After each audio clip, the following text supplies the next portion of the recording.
días.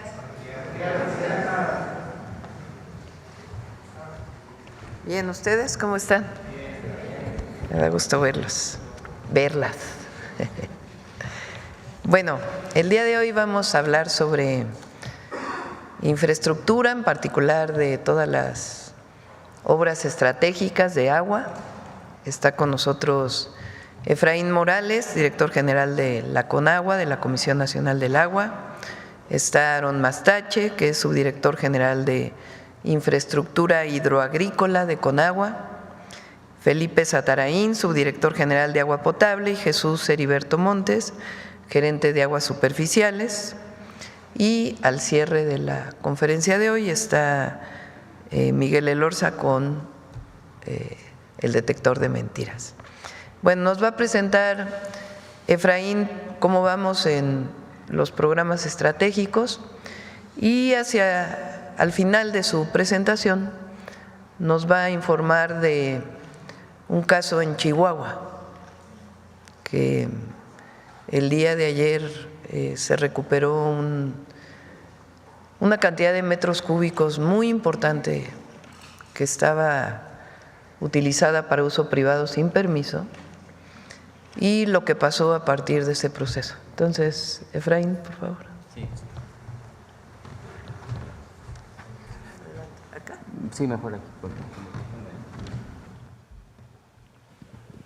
Con su permiso, Presidenta, muy buenos días a todas y a todos. Vamos a presentar los avances en cuanto a los proyectos estratégicos que estamos realizando en la CONAGUA, tanto de agua potable, drenaje y saneamiento, como también los que tienen que ver con la tecnificación. Adelante, por favor. Bueno, en esta primera lámina podemos ver que de los 17 proyectos estratégicos de los cuales ya hemos hablado en este espacio, tenemos 2 que ya se encuentran en ejecución, ya iniciaron con algunas acciones, uno que tiene que ver con los 10 municipios de la zona oriente del Estado de México, que es Amor con Amor se paga, y también el caso de Acapulco se transforma contigo. También queremos informar el día de hoy que tenemos 3 proyectos más que ya se encuentran en proceso de licitación.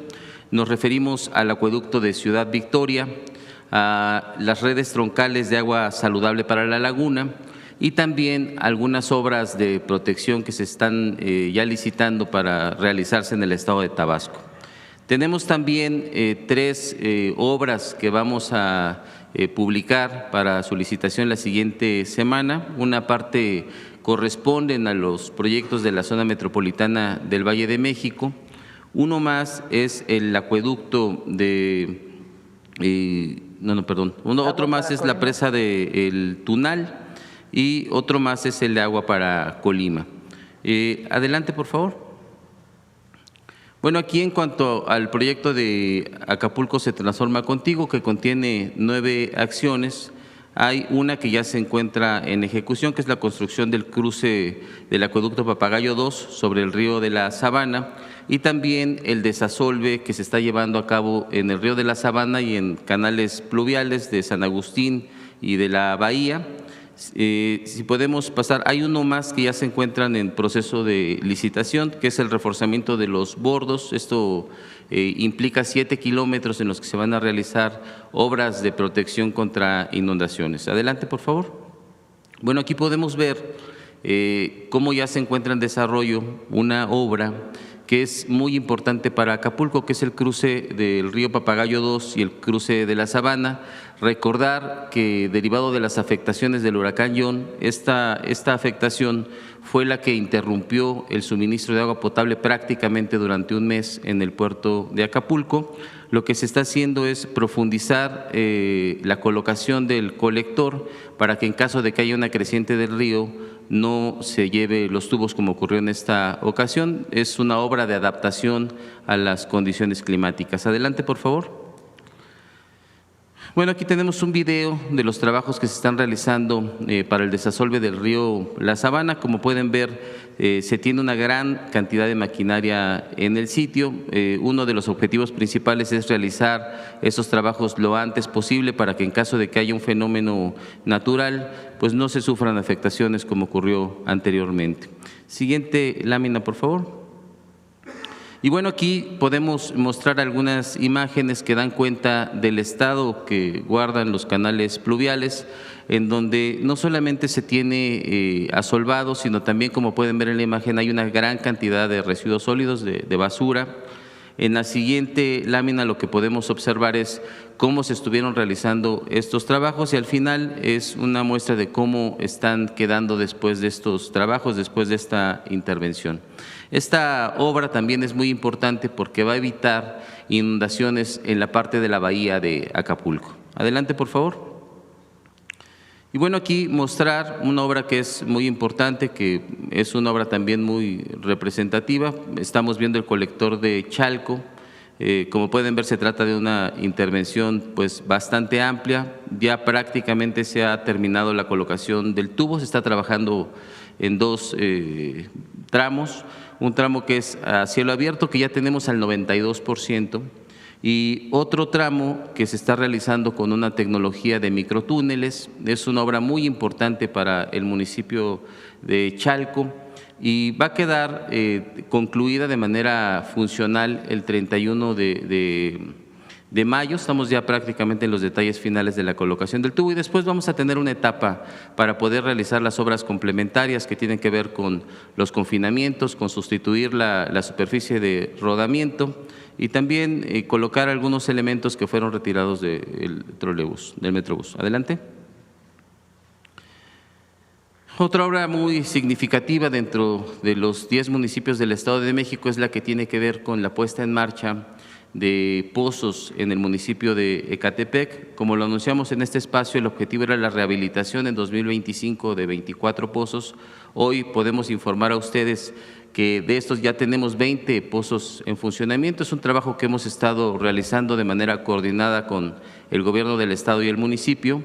Hay 4 pozos que encontramos en una condición de colapso y no se van a poder rehabilitar. Vamos a tardar un poco más en esta reubicación de estos pozos, pero estarán en funcionamiento en algunos meses.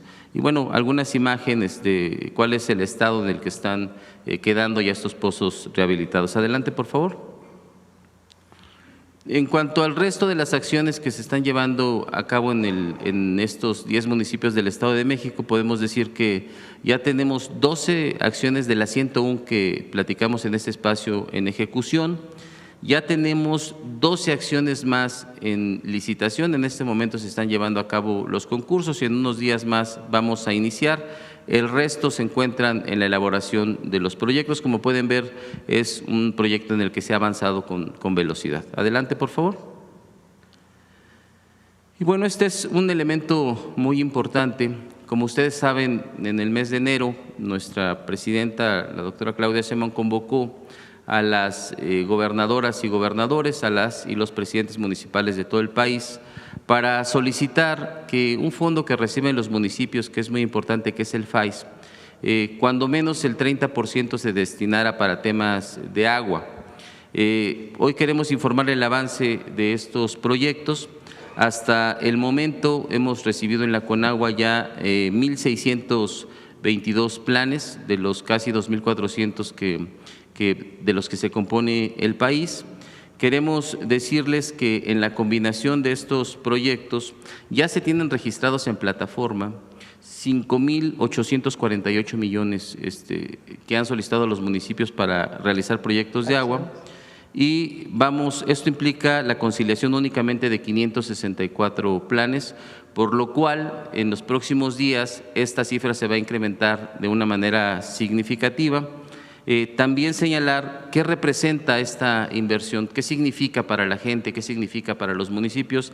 Hasta el momento significan casi 6,000 acciones, 4,143 acciones de agua potable, drenaje y saneamiento con la que la gente de los municipios se va a ver beneficiada. Adelante, por favor. Y en el caso de la tecnificación de los distritos de riego, informar en este espacio que ya en el caso hemos iniciado ya con los procesos de contratación. El caso del pabellón Aguascalientes, el distrito 01, ya se encuentra en proceso de licitación. Tenemos 8 paquetes más que corresponden al Valle de Juárez, a Delicias, al estado de Morelos, a Tula, Alfajayucan, a Jacuba, que están en Hidalgo, y la región lagunera, que en estos próximos días, me refiero a las siguientes semanas, saldrán ya a proceso de licitación y en un mes más estaremos dando comienzo a esas obras. Hay otros proyectos que aún se encuentran en proceso de elaboración. El objetivo es que durante los siguientes meses de junio y julio iniciemos ya con estos procesos de licitación y en agosto estemos iniciando las obras. También decir que en muchos de ellos se va a dar hasta esa fecha porque en este momento todavía algunos se encuentran con cultivos en proceso. Adelante. Bueno, aquí algunas imágenes de los acuerdos a los que ya hemos llegado prácticamente con todos los distritos de riego. Recordar que este proyecto no solo implica la tecnificación del campo y que se incremente la producción, sino que también implica que se pueda, parte del agua que se ahorre en estos procesos productivos, sirva para destinarla al consumo humano. Entonces, es una labor que se ha hecho de la mano con los productores, ha sido todo mediante acuerdo. Ya tenemos definidos los volúmenes, ya tenemos definidas las acciones y lo que sigue es ya detallar los proyectos para poderlos llevar a cabo. Adelante. Y bueno, este también es un elemento muy importante que es la entrega de apoyos para subsidios hidroagrícolas, que para los productores representa el poder adquirir maquinaria, representa mejoras en la infraestructura, sobre todo de canales, compuertas y también a nivel parcelario, implica capacitación y también la organización y el fortalecimiento, por ejemplo, en unidades de riego. ¿De qué tamaño es la inversión? Estamos hablando de 1,659 millones. Decirles que ya se inició por parte del Gobierno de México la entrega de estos subsidios. Se van a realizar durante el mes de mayo y junio la totalidad de la entrega de estos apoyos. Informarles que al día de hoy se han entregado alrededor de 357 millones y el resto se irá integrando durante los siguientes días. Adelante, por favor. Y bueno, aquí dar cuenta de algunas de estas entregas que se realizaron en el estado de Yucatán, de Chiapas, de Michoacán, de Quintana Roo y de Sonora. Agradecerle a los gobiernos de los estados y también a los productores porque este es un proyecto que se realiza en combinación, tiene inversiones de carácter estatal, de carácter federal y también tiene una contraparte de los productores. Es un programa que va a ser de gran beneficio para el campo mexicano. Adelante, por favor. Es la última. Bueno, eso es lo que tenemos que informar con respecto a los temas de agua. Por otro lado, quisiera informar sobre un asunto que aconteció ayer en el estado de Chihuahua, que tiene que ver con la ejecución de una sanción administrativa. ¿De qué se trata este procedimiento? No sé si tengan algunas imágenes por ahí que podamos compartir. Miren, primero decir que, para dar un poco de contexto, que es un elemento importante porque se trata de unas de estas acciones, de estas muchas acciones que se cometieron durante el periodo neoliberal, en donde bajo el amparo del poder político y bajo el amparo del poder económico se obtenían beneficios de manera personal. Lo que ustedes pueden ver en esta fotografía es una propiedad del exgobernador César Duarte del estado de Chihuahua, que durante su gestión lo que realizó fue el apoderamiento de manera ilegal, construyó presas y represas al interior de un rancho de su propiedad, por cierto, de cientos de hectáreas, en donde acaparó el agua. ¿De cuánta agua estamos hablando? Estamos hablando de alrededor de 700,000 metros cúbicos que se utilizan para beneficio personal. Decir que, como se puede ver en las imágenes, este es el rancho, ahí se ven algunas de las infraestructuras de retención de agua. Decir que resulta paradójico, resulta lastimoso, por decirlo menos, que en un estado como Chihuahua, en donde se tienen grandes carencias derivado del cambio climático y de las afectaciones que se tienen por ello, pues haya un exgobernador que intente beneficiarse cuando hay un gran número de productores que no pueden llevar a cabo la siembra de sus cultivos pues porque no cuentan con este vital líquido. Y otra parte muy importante de la población sufre de escasez de agua y no podemos en este momento por acciones como estas garantizar el derecho humano en esos espacios. Adelante, por favor. Algunas imágenes más de las represas. Adelante, por favor. Miren, esta es una prueba, es una presa que se construyó al interior de ese rancho sin permisos de construcción, sin títulos de concesión, y es la manera en la que se está acaparando el agua, entre otras. Es la presa principal. Adelante.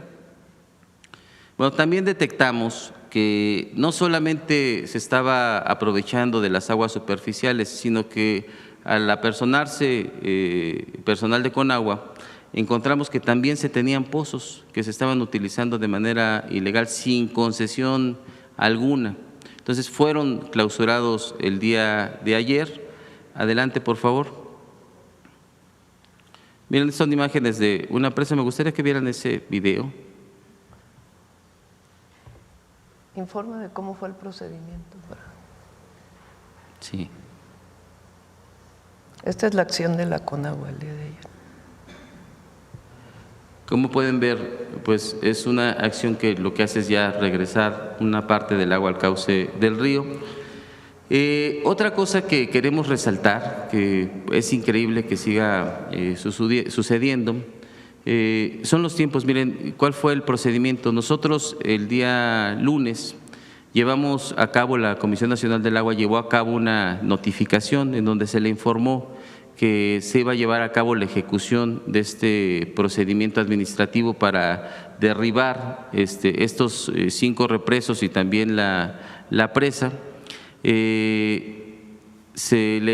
Una vez que se llevó a cabo la notificación, el día martes, que fue el día de ayer, se inició con estos trabajos de demolición. Pero, ¿qué creen que es lo que ocurrió? Que es algo muy importante que lo conozca la gente. En tan solo 24 horas, se llevó a cabo la notificación de la Conagua. Se llevó a cabo un escrito de un incidente para un juicio de amparo indirecto para solicitar una suspensión provisional de esta acción que está llevando a cabo la Conagua. ¿Y qué creen que se le otorgó? En menos de 24 horas. Ahora, ¿quién realizó este procedimiento? Quien se presenta a informarnos que este procedimiento se está llevando a cabo fue quien dijo ser los hermanos del gobernador. Y además, también lo que nos informan es que se trata de la misma juez, por ejemplo, que suspendió la distribución de los libros de texto. Entonces, creemos que esto es pues parte de esta asociación que se tenía entre el poder político y muchos factores de poder para seguir sacando beneficios de manera personal. Entonces, decir que ante esta situación, según las instrucciones que nos ha dado la presidenta, vamos a seguir pues garantizando en primer lugar el derecho humano al agua y evitando que se cometan cualquier tipo de ilegalidades para el uso del agua y también en este proceso que estamos llevando a cabo de ordenamiento de las concesiones. Y vamos a presentar todos los procedimientos legales contra quienes resulten responsables, ya sea de manera directa o que están teniendo relación de contubernio y de complicidad para que este tipo de abusos se sigan cometiendo en perjuicio del pueblo, en este caso en perjuicio de la gente de Chihuahua. Es cuanto, presidente. Gracias, Efraín.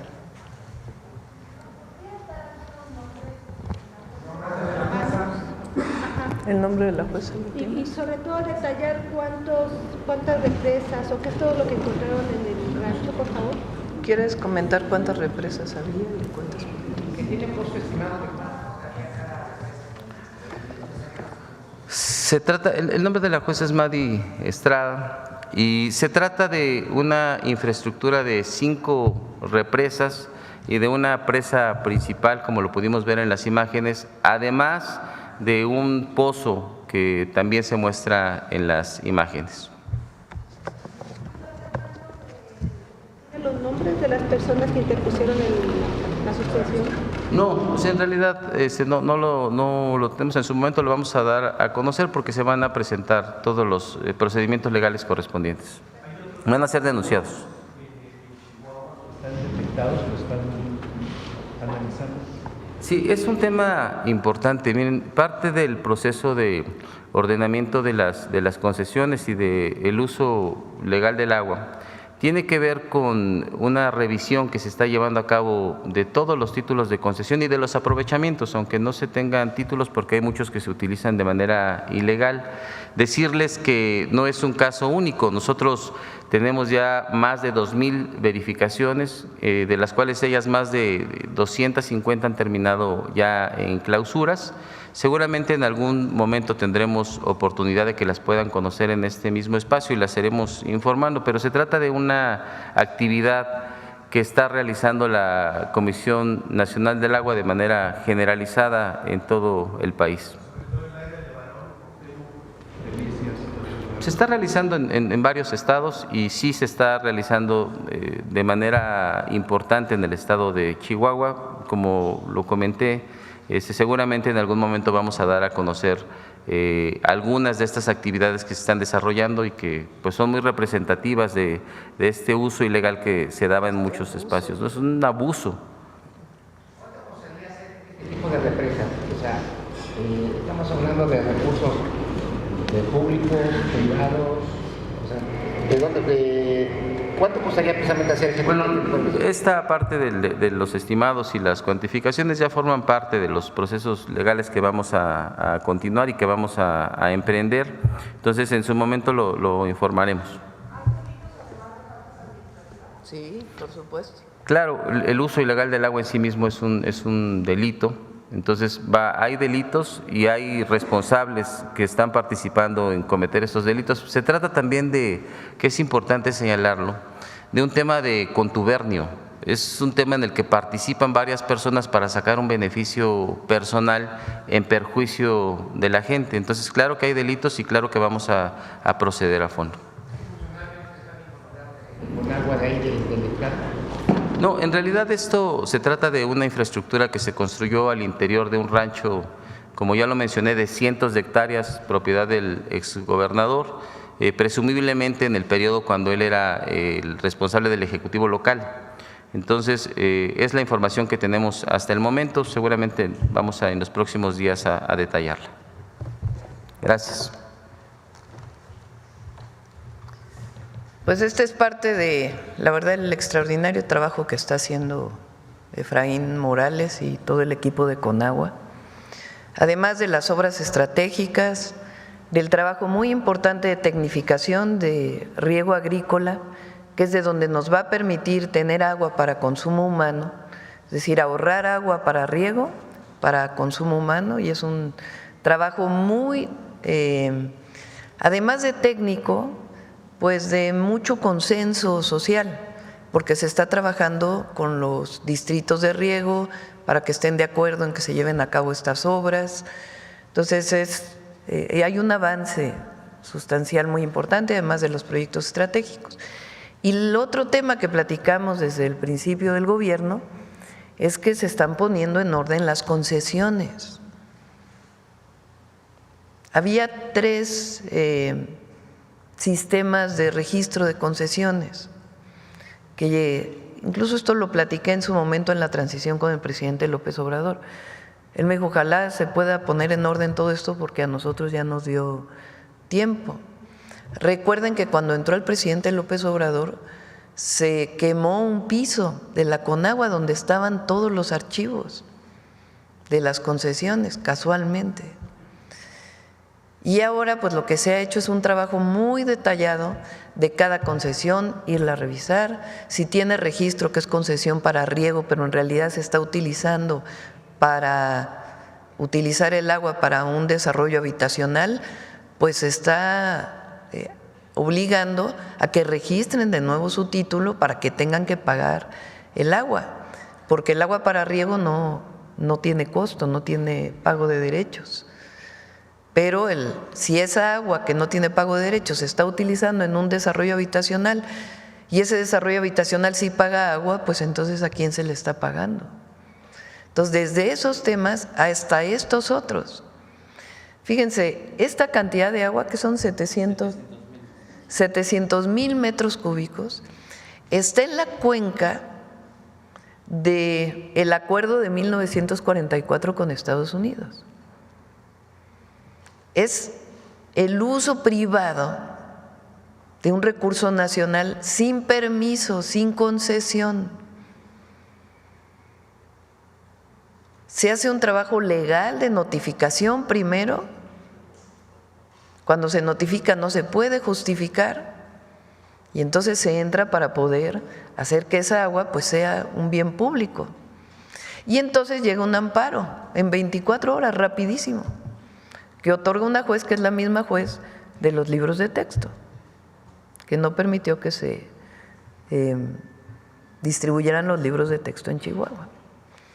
Entonces ahora pues se va a presentar denuncia penal a la Fiscalía General de la República, primero por el uso ilegal del agua y segundo, pues todos los que estén vinculados con este proceso, porque el agua es un recurso nacional y hay mecanismos para concesiones de agua. Lo que no se puede permitir es que en un lugar donde hay escasez de agua, pues hay una apropiación privada del agua sin permiso y además pues en este contubernio de autoridades. Entonces el agua es un recurso de la nación y este trabajo lo vamos a seguir haciendo. Pues en cierta forma sí.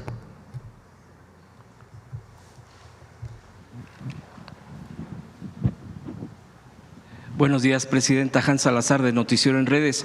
Estamos a unos días de la elección histórica del Poder Judicial.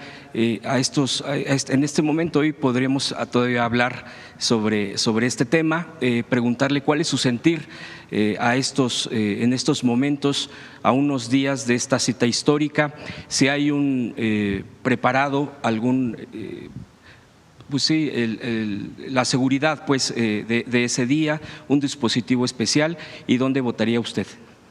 Sí, ahora vamos a aprovechar que es el último día, para hablar de las boletas.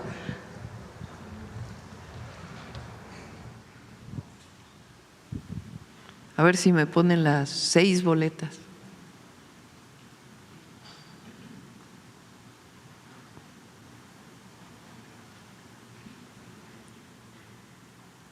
Bueno, recuerden que son 6 boletas las que van a recibir el domingo. Y en aquellos lugares donde hay procesos locales, también de renovación del Poder Judicial en los estados, por ejemplo, en la Ciudad de México, hay un número de boletas que tienen que ver con los candidatos al Poder Judicial de la Ciudad de México. En el caso del Poder Judicial de la Federación, pues tenemos la boleta morada o lila, que es para ministras y ministros de la Suprema Corte de Justicia de la Nación. Entonces, aquí vienen los nombres de las mujeres que uno puede escoger. De este lado viene de qué comisión salieron. El número 1, por ejemplo, por razones obvias no ponemos los nombres porque para no pensar que estamos promoviendo a alguien. El número 1 pues dice Poder Ejecutivo, quiere decir que salió de la comisión del Poder Ejecutivo, de la comisión que hicimos para poder proponer nombres a partir de esta convocatoria amplia que se hizo en la presidencia. Poder Legislativo, los que se escogieron de la comisión de la Cámara de Diputados y la Cámara de Senadores. Poder Judicial, los que resultaron de la selección del Poder Judicial, y aquellas personas que están hoy en el Poder Judicial y que decidieron volverse a postular. Esto está aquí están los números y aquí está la persona. Este es para mujeres, entonces uno va a elegir de las 48 mujeres el número y lo va a poner arriba son 5 mujeres. Y en el caso de los hombres hay un número propuesto, es lo mismo, las que propuso el Poder Ejecutivo, Poder Legislativo, Poder Judicial, o que ya están actualmente en el Poder Judicial. Uno escoge los nombres y al número que le corresponde lo pone en la parte de arriba. Luego, la que sigue. Para magistradas y magistrados del Tribunal de Disciplina Judicial. Esta es la sustitución del Consejo de la Judicatura. Es el nuevo organismo que va a revisar la participación de los jueces, si lo están haciendo bien, si no lo están haciendo bien, si hay alguna denuncia, la van a resolver. Este es nuevo, una nueva institución dentro del Poder Judicial, es el Tribunal de Disciplina Judicial y el sistema es igual. Están los números, quién los propuso. En este caso, si se repiten, pues es porque eran parte del Consejo de la Judicatura y ahora se inscriben para el Tribunal de Disciplina Judicial, decide uno por quién quiere votar y pone los números. En este caso hay 3 mujeres y 2 hombres. Adelante. Este es el magistradas y magistrados de la Sala Superior del Tribunal Electoral del Poder Judicial de la Federación. En este caso son las personas que faltan en la Sala Superior, una mujer y un hombre. Entonces, en este caso, pues es lo mismo. ¿Quién los propuso? El número, uno escoge una mujer y un hombre y el número al que corresponde lo pone en la parte de arriba. Adelante. Después viene magistradas y magistrados de la Sala Regional del Tribunal del Poder Judicial de la Federación. Estas son para diversos estados, nombres diferentes, porque son regionales. Y es lo mismo, y es para el Tribunal Electoral, está quién los propuso, el número, el nombre, y en este caso se eligen 2 mujeres y un hombre. Adelante. Y ahora viene el de jueces y juezas de distrito. En este caso de juezas y jueces de distrito, aquí va a tener uno que escoger del color anaranjado, una persona del color anaranjado, mujer, y la pone arriba. Del color moradito, que es el juez civil, una persona del color morado y lo pone en el color morado. O lila, del color más azulado, más morado, este es lila, morado, también, y lo pone arriba. Del color azulito, de todos los del color azulito, arriba, y del amarillo, arriba.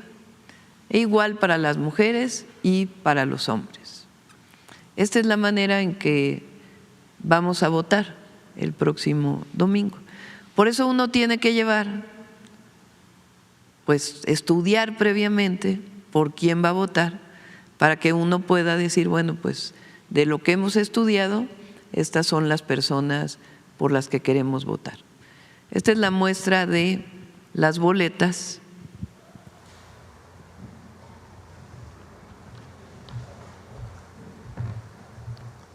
que vamos a tener el domingo. Entonces, voy a votar aquí en la calle de Moneda, que queda aquí saliendo, sí, enfrentito, por la entrada principal, por donde entran todas las personas a conocer o hacer un trámite, pero particularmente las personas que vienen a conocer las visitas guiadas que se hacen a Palacio Nacional. Por ahí enfrente está justamente prácticamente la casilla. Pues ¿a qué horas abren las casillas? A las 9 de la mañana, digamos, estaré votando. ¿Participarán en la elección? No tengo conocimiento. Es importante esto, no sé por sus hijos o por alguna persona que lo haya ido a visitar, que está muy bien, pero no he tenido comunicación con el presidente López Obrador. Entonces, no podría decirle si él va a votar o no va a votar. ¿Dispositivo especial, Presidenta, sobre el tema de seguridad para ese día?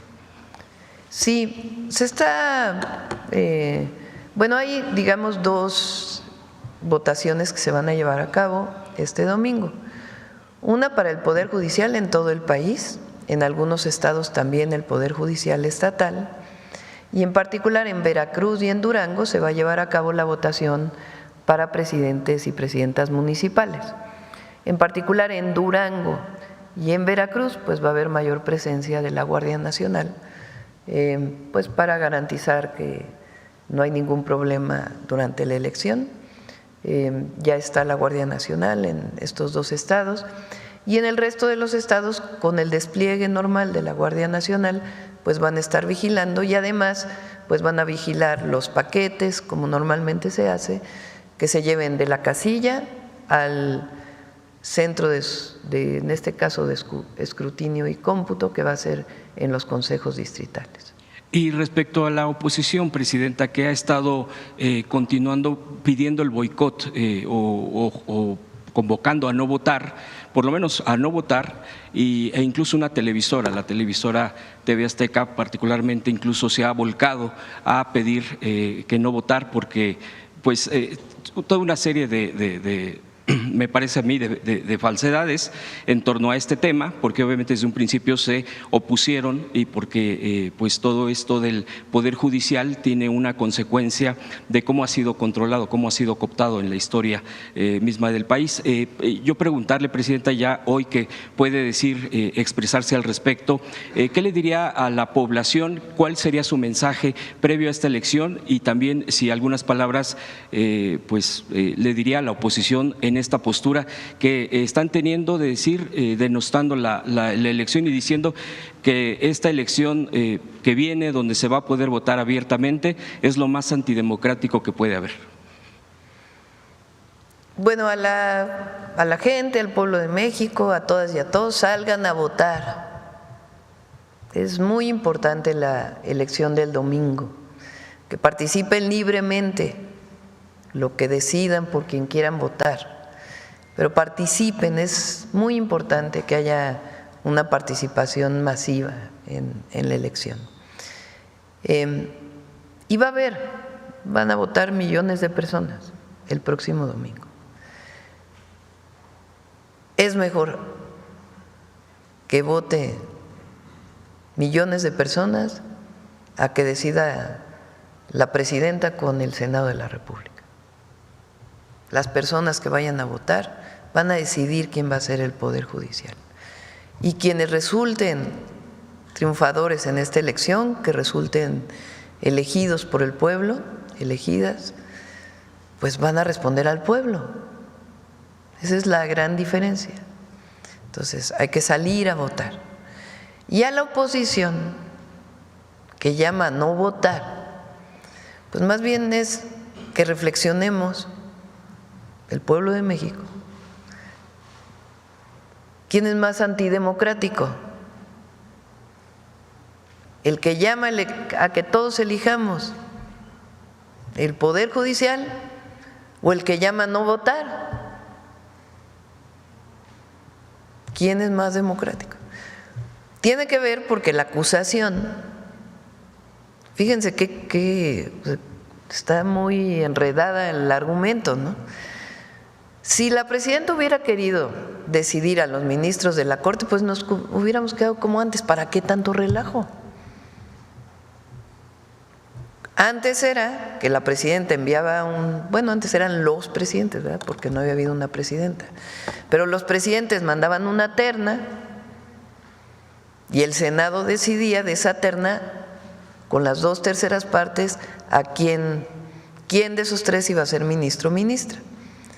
Si no se ponían de acuerdo, entonces regresa al Ejecutivo, se vuelve a mandar otra terna. Si no están de acuerdo, al final decide el presidente. Entonces, Si el asunto fuera que la presidenta quiere poner al Poder Judicial, ¿para qué hacemos tanto relajo, tanta votación, tanta promoción?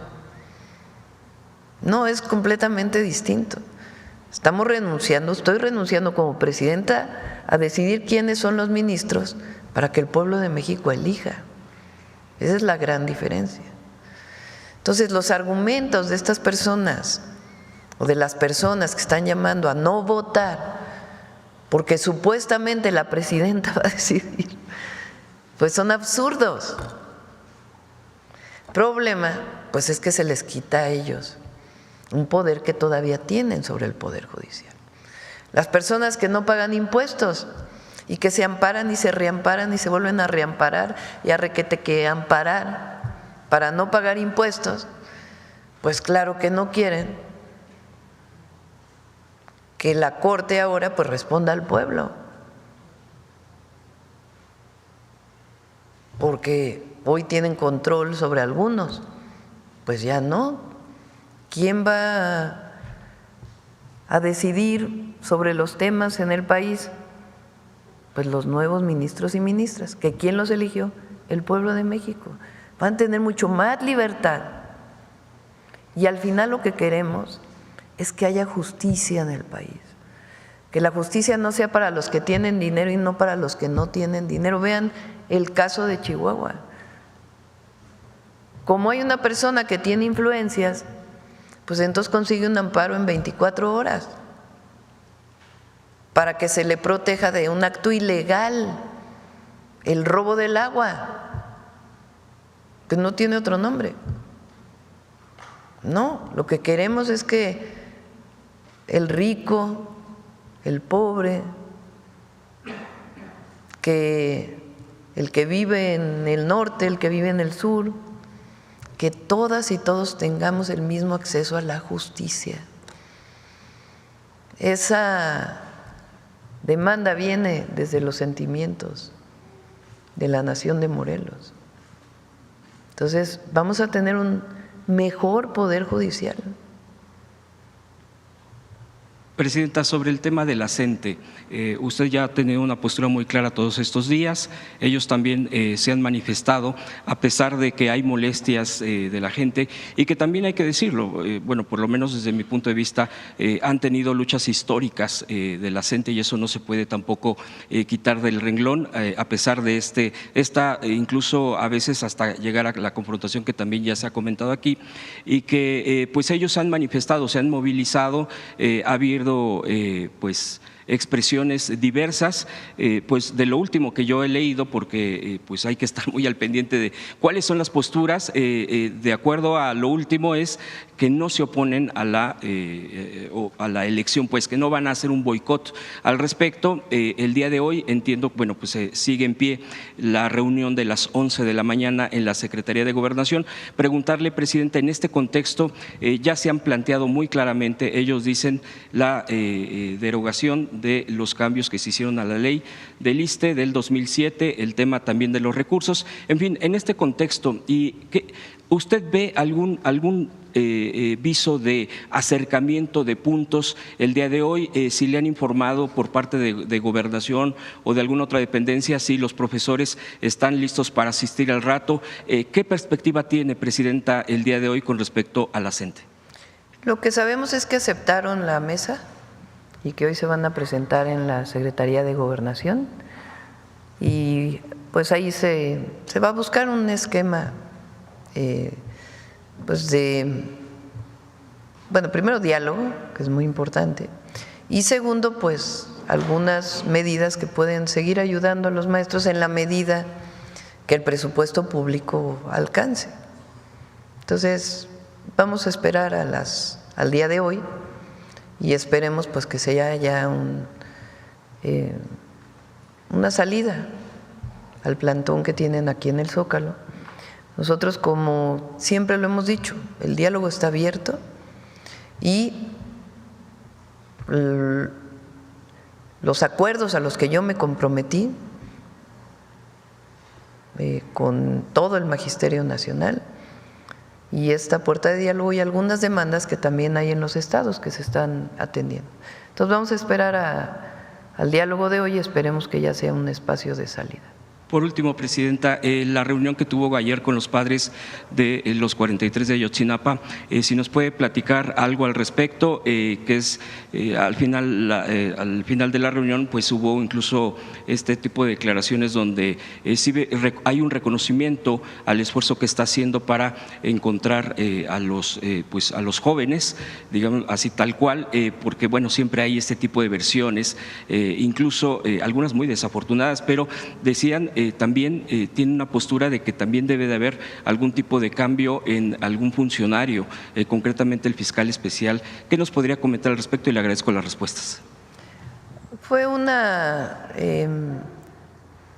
reunión desde mi punto de vista de acercamiento. Nosotros estamos buscando, digamos, nuevos métodos de investigación. No estamos buscando. A través de la Secretaría de Seguridad y Protección Ciudadana y de la propia Fiscalía, estamos buscando nuevos esquemas de investigación, o estamos desarrollando, mejor dicho, nuevos esquemas de investigación, que no quisiera dar mucho más información, pero que tienen que ver con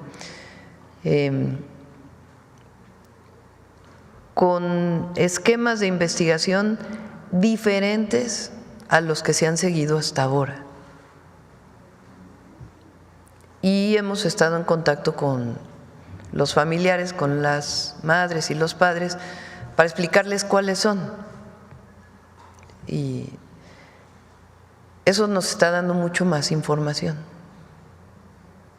Entonces, yo tengo la esperanza, que certezas es a veces difícil poner la certeza, pero la esperanza de que esta nueva forma de investigación nos lleve a lo que queremos todos los mexicanos y mexicanas, porque en primer lugar los familiares, pero en segundo lugar el pueblo de México. Queremos verdad, justicia y encontrar a los jóvenes. Entonces ellos están de acuerdo en que se sigan estas formas de investigación y pues las estamos trabajando con ellos, porque creemos que debemos respetarlos y que ellos, y además pues la investigación siempre debe mantenerse pues cerrada para evitar cualquier filtración. Entonces ellos están de acuerdo en ello. Ellos han planteado el cambio del fiscal especial y estamos viendo si es necesario o no es necesario. De todas maneras, el doctor Gertz, a propuesta nuestra, está fortaleciendo la Fiscalía con personas que tengan esta especialidad en estas formas de investigación, que nos permitan ir pues abriendo nuevas rutas para poder conocer la verdad. Entonces, se habló con ellos, se está atendiendo, nosotros marchamos con ellos. Entonces, más allá de, digamos, de lo que ya se venía haciendo con el presidente López Obrador, la comisión, etcétera, pues esta nueva vía que nos va a dar, pienso yo, nuevas herramientas para llegar a la verdad. Alma. Muchas gracias. Presidenta, quisiera sobre el caso de la UIF. Ayer anunció que está negociando con los cómplices de Genaro García Luna. ¿Qué información tiene ustedes? ¿Ellos les están revelando toda la trama?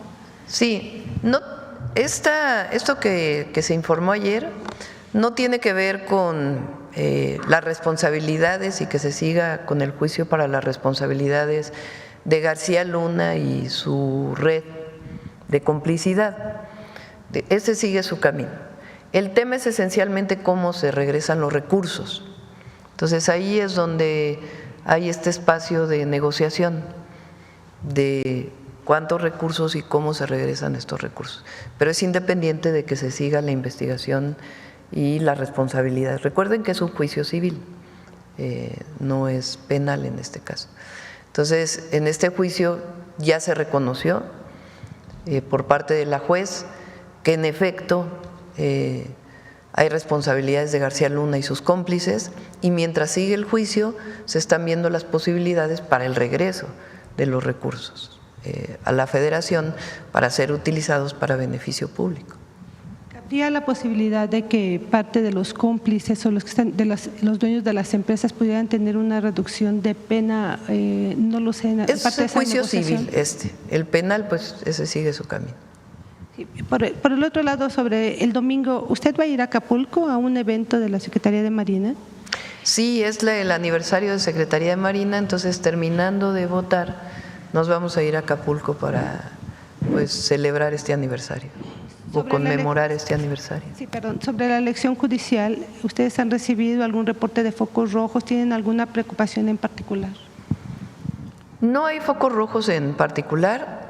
Lo que estamos haciendo pues de manera preventiva, particularmente tener más vigilancia de la Guardia en Durango y en Veracruz, por ser doble la elección, y en los demás estados pues una vigilancia que siempre tiene la Guardia, y lo que se tiene que hacer a solicitud del INE de los paquetes electorales. ¿Usted tiene previsto dar algún mensaje por la noche sobre la elección? Pues a la noche, ya que se dé a conocer, parece que después de las 11 de la noche, por lo que he escuchado del INE, por lo que ha sido su comunicación permanente, después de las 11 van a dar a conocer cuántas personas votaron. Entonces ahí pues ya podremos nosotros dar un mensaje y después esperar al cómputo de las 6 boletas. Y por último, Presidenta, ayer hubo una explosión de una mina en los límites de Michoacán y Jalisco, saldo de 6 guardias nacionales. ¿Cuál es la información que les dieron en el gabinete? Sí, pues es muy lamentable que esto ocurra, el uso de artefactos explosivos, y nuestra solidaridad, cariño y todo el apoyo a los familiares de la Guardia Nacional. Y se está trabajando de manera muy importante en seguridad. El día de ayer hubo 44 homicidios reportados. Por supuesto que quisiéramos que no hubiera ninguno, ¿verdad? Pero recuerden que el promedio en septiembre del año pasado era de casi 80, 75. Entonces van disminuyendo y hay detenciones muy, muy importantes, además del trabajo de atención a las causas. ¿Lo de la mina se lo adjudicarían a algún grupo? Se menciona al cártel. Ya en esa parte yo prefiero que lo informe el Gabinete de Seguridad. Gracias. Gracias, Presidenta. Buenos días, Gaspar Vela, de Grupo Milenio. Regresando al tema de la reunión que tuvo ayer con familiares de los normalistas de Ayotzinapa, entendemos que fue presentado Mauricio Pasarán como coordinador general de investigación de esta unidad especial. ¿Qué papel jugaría él, Presidenta? Él está trabajando en la Fiscalía Especial. Es un Ministerio Público que trabajó con Ernestina Godoy en la Fiscalía General de Justicia de la Ciudad de México y que conoce estas, digamos, nuevas formas de investigación para aterrizarlas en carpetas de investigación, que es muy importante. Entonces, sugerimos en su momento al doctor Gertz que pudiera incorporarse a la Fiscalía y ya se ha incorporado, y el día de ayer estuvo en la reunión y él fue el que explicó pues estos esquemas de investigación que estamos siguiendo, y fue, pues creo yo, bien recibido por los padres y las madres. En dado caso, próximamente podría suplir a Rosendo Gómez como titular de esta unidad. Pues todavía no. Lo que estamos buscando es que si se cambia al fiscal actual, pues que sea una persona que sea reconocida también por los padres y las madres. Entonces tenemos que ponernos de acuerdo con ellos para que pueda ser una persona que les genere confianza y que nosotros sepamos también pues que va a llevar a cabo todas las líneas de investigación. Por lo pronto ayer tuvo una buena aceptación entonces. Creo que sí, sí. Por otro lado, Presidenta, preguntarle si ya recibió la invitación para asistir a la cumbre del Grupo de los 7 en Canadá y, de ser así, si está contemplando asistir. El día que hablé con el primer ministro de Canadá, que hablé para felicitarle, que no había tenido oportunidad de hacerlo, y que hablamos pues de varios temas, entre otros del tratado comercial y la relación con Estados Unidos, él me invitó a que asistiera al G7, que va a ser en Canadá. Todavía no tomo la decisión de si voy a asistir o no, pero es una posibilidad. Le agradecí la invitación. México no es parte del G7, nos estarían invitando, pues hacen esta invitación como invitados especiales, digamos, y pues estamos evaluando frente a lo que hay en el país, pues la posibilidad de asistir. ¿Podría reunirse allá en Canadá con el presidente de los Estados Unidos también en esta cumbre? Pues ya veríamos, si tomamos la decisión de asistir, ya le estaríamos informando. El próximo 2 de junio se cumple un año de su triunfo en las elecciones presidenciales. ¿Tiene previsto algún acto, alguna actividad para conmemorar esa fecha, Presidenta? Sí, pues como es un día después de la elección, pues no va a haber un evento especial. Vamos a esperar al 1 de septiembre. Recuerden que el 1 de septiembre es el informe, y luego el 1 de octubre, pues el aniversario ya del primer año de gobierno. Ya casi llegamos al 1 de octubre. Entonces yo creo que estaríamos haciendo un evento mucho más amplio, sea el 1 de septiembre o el 1 de octubre. Pero sí, ya un año de la elección. Finalmente, Presidenta, ayer su gobierno informaba… La mejor forma de celebrar el año de la elección es la elección al Poder Judicial, es lo mejor. Finalmente, Presidenta, ayer su gobierno informaba de esta reunión con la Coordinadora Nacional de Trabajadores de la Educación, que iba a presentar una nueva propuesta. ¿En qué consistiría esta nueva propuesta? Pues vamos a esperar a la reunión con los maestros de la CENTE.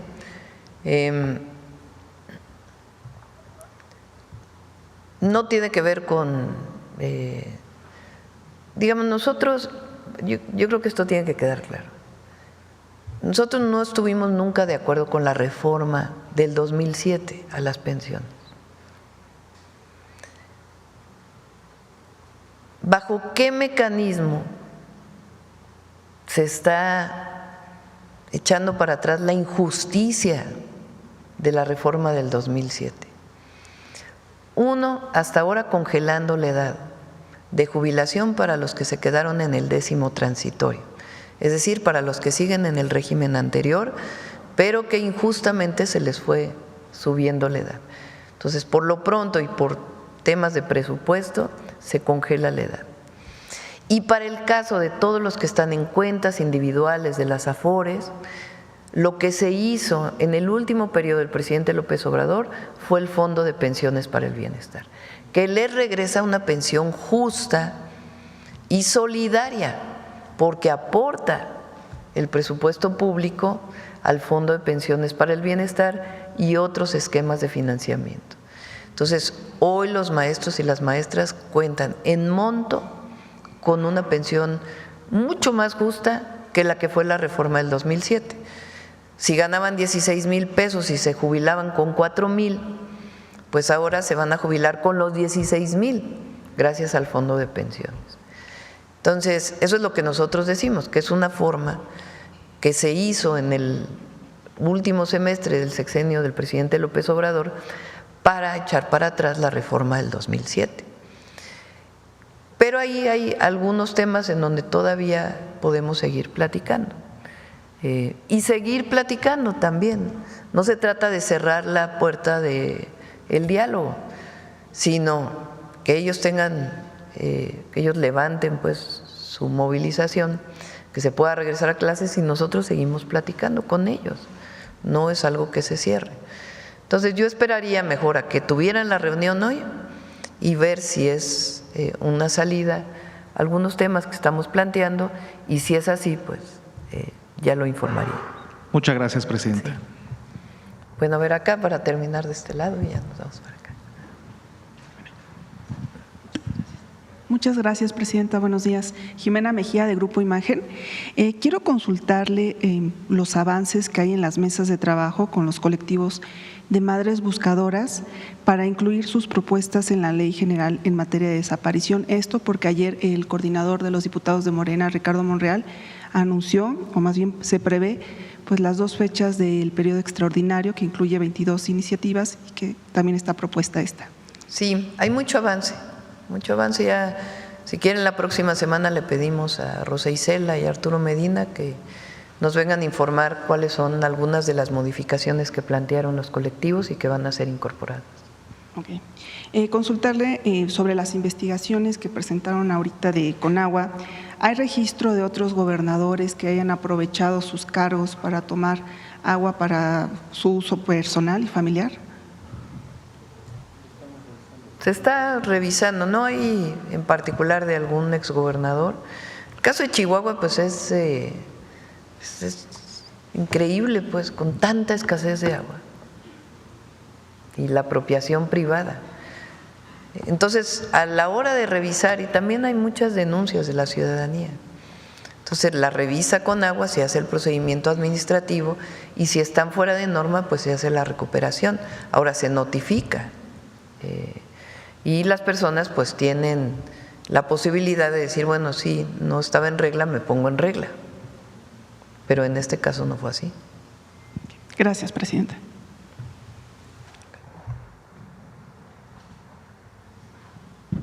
Gracias, Presidenta. Buenos días, Karina Aguilar, de Diario 24 Horas. Preguntarle también, ayer el fiscal, el fiscal especial de Ayotzinapa, dio unas declaraciones previas a su encuentro. En ellas señalaba que ya se están buscando los cadáveres de los jóvenes. ¿El gobierno da por muertos ya a los jóvenes, Presidenta? Es una declaración muy desafortunada. Ahora, Alejandro Encinas ya había dado en su momento, cuando fue subsecretario, ya había dado una declaración en este sentido. Pero la declaración pues no es muy afortunada y lo importante aquí pues es que seguimos trabajando. Presidente, preguntarle también, ayer usted informó sobre estos informes que dan los agentes extranjeros o las agencias extranjeras que están trabajando, que hacen algunas labores en el país. Dice que los informes se están dando bien legalmente. ¿Nos pudiera informar cuáles son las principales actividades que están haciendo en el país estos agentes extranjeros? Bueno, ellos informan en el marco de la ley, reuniones que tienen, actividades que se desarrollan y las informan todos a la Secretaría de Relaciones Exteriores en el marco de nuestras leyes. Pero les informan si hacen alguna vigilancia particular para hacia algún grupo criminal o hacia algunos personajes. Esa información se da, digamos, al más alto nivel, más que un informe escrito de una actividad de un agente de alguna agencia de los Estados Unidos.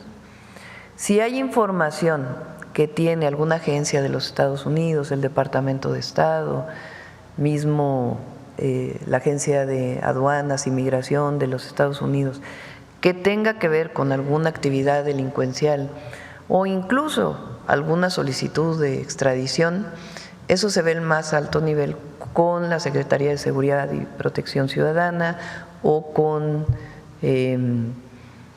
el secretario de la Defensa, el secretario de la Marina, a partir de esquemas de colaboración bien determinados.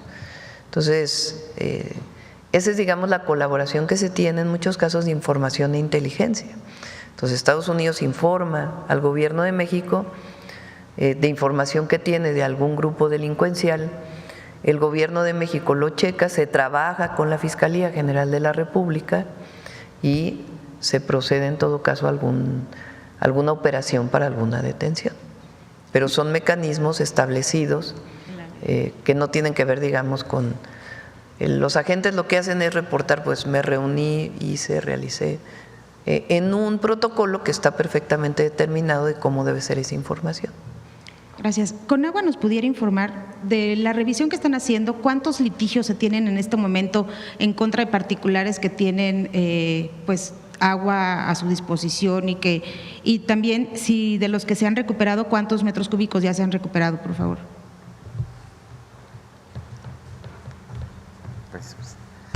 Bueno, señalar, nosotros lo que estamos haciendo son dos cosas para un poco clarificar.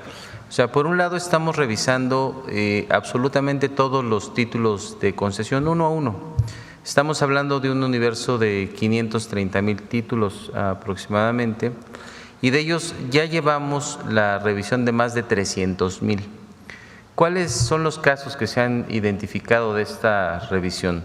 Pues hemos encontrado pozos que son de uso agrícola y que están instalados en un desarrollo habitacional o en un balneario o en un desarrollo industrial. Y como son pozos de uso agrícola, como lo mencionó ya en este espacio la presidenta, pues son pozos que no tienen cobro de agua. Entonces, como que están haciendo un uso, se la están robando. Lo que estamos haciendo, una vez que hacemos esta revisión, procedemos a una revisión de campo en la que personal de la Conagua se presenta en estas instalaciones donde están los aprovechamientos y en ese momento realizamos la verificación y vemos cuál es el estado real, qué uso se le está dando a esta agua, si se trata de un error, digamos, en la inscripción o si realmente se está llevando a cabo este aprovechamiento. Ahora, derivado de estas verificaciones, nosotros hemos hecho ya más de 2,000, como lo mencioné hace un momento, y tenemos ya más de 300 clausuras. Otro caso muy emblemático es el que tiene que ver con digamos, este uso que se le da al agua de venderla a través de pipas en zonas que tienen una gran necesidad. Entonces, cuando pasa eso, procedemos a la clausura de manera inmediata y se levantan las denuncias correspondientes. Y la otra parte, que también es muy importante, que es una gran fuente de alimentación, además aprovechar para agradecerle a la gente, es que hay una gran cantidad de denuncias ciudadanas por extracción ilegal de agua. En este caso, lo que hacemos es seguir el mismo procedimiento. Enviamos personal de la Conagua, ya sea de las direcciones locales o a nivel central, a constatar que estas denuncias son reales y son ciertas, y en ese momento lo que se hace es se inicia una serie de procedimientos para recuperar o para clausurar esos aprovechamientos ilegales.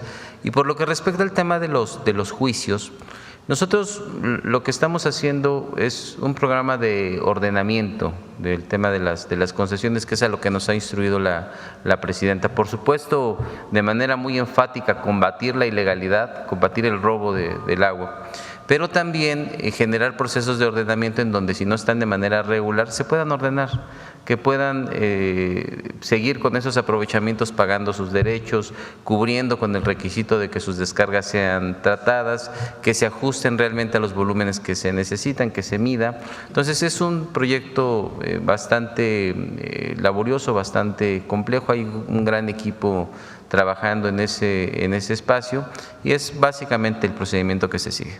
¿Pero cuántos juicios tienen? Bueno, no tenemos en este dato el dato preciso de la cantidad de juicios, pero con gusto te lo compartimos al final Gracias. de la conferencia. Y también se nos puede aclarar el nombre de la jueza, por favor. Mari Soto Morales. Mari Soto Morales. Muchas gracias. Gracias. Gracias, presidenta. Gracias, presidenta. Marco Antonio Olvera, del periódico digital Hidalgo News y del canal de YouTube Hidalgo News World.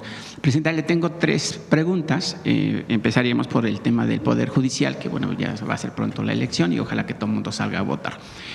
Presidenta, ¿cuál fue la decisión de que usted no haya retomado, digamos, la línea de asignar o seleccionar a los integrantes de la Corte? Usted los selecciona, o así se hacía en anteriores, se seleccionaban los nombres y se pasaban a la Cámara para que allí hubiese una votación, y si no se acordaba, bueno, pues ya usted o el presidente en turno, como es su caso, se designaba a los integrantes de la Corte. ¿Cuál fue la decisión por la que usted renunció, como lo acaba de mencionar? Y ¿cuál es su opinión de esta elección una vez que se lleve a cabo?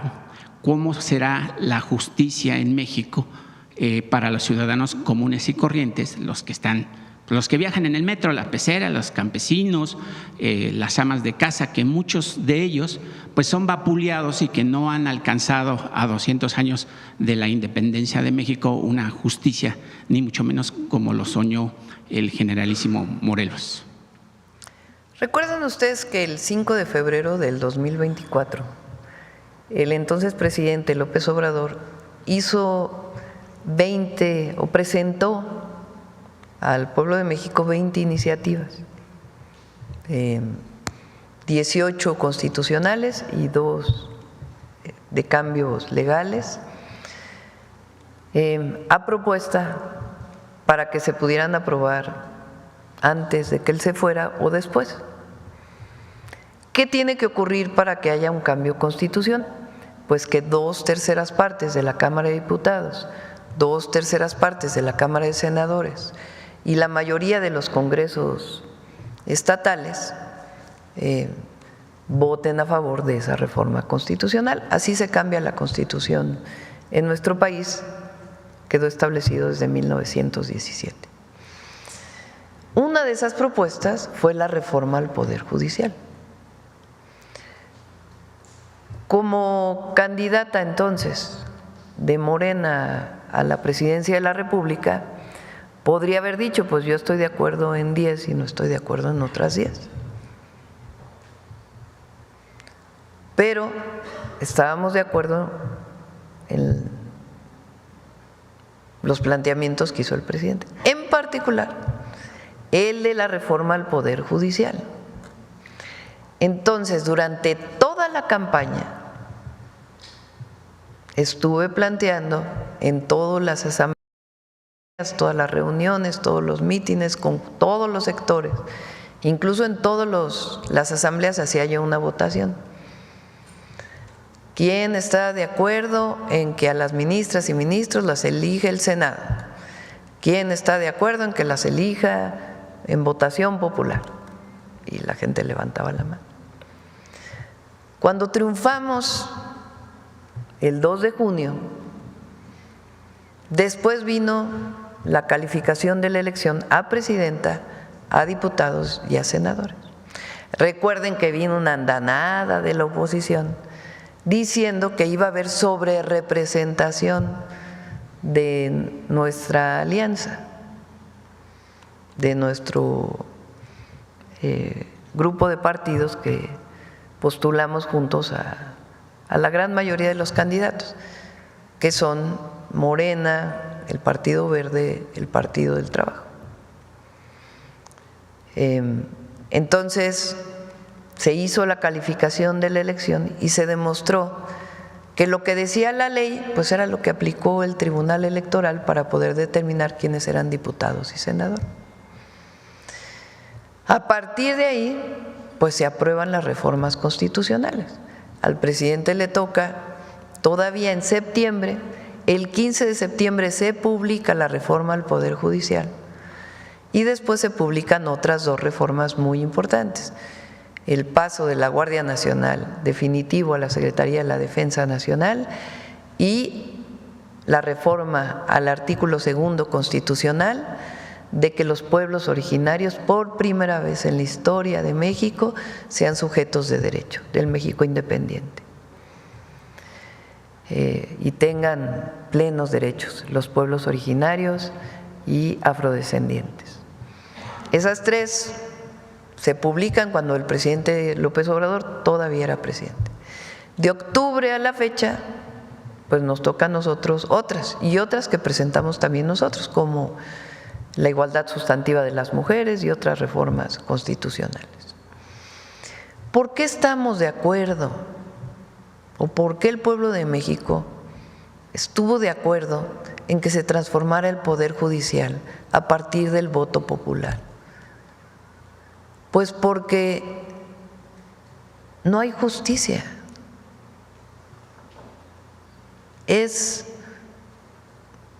Son muy pocos los casos de acceso a la justicia.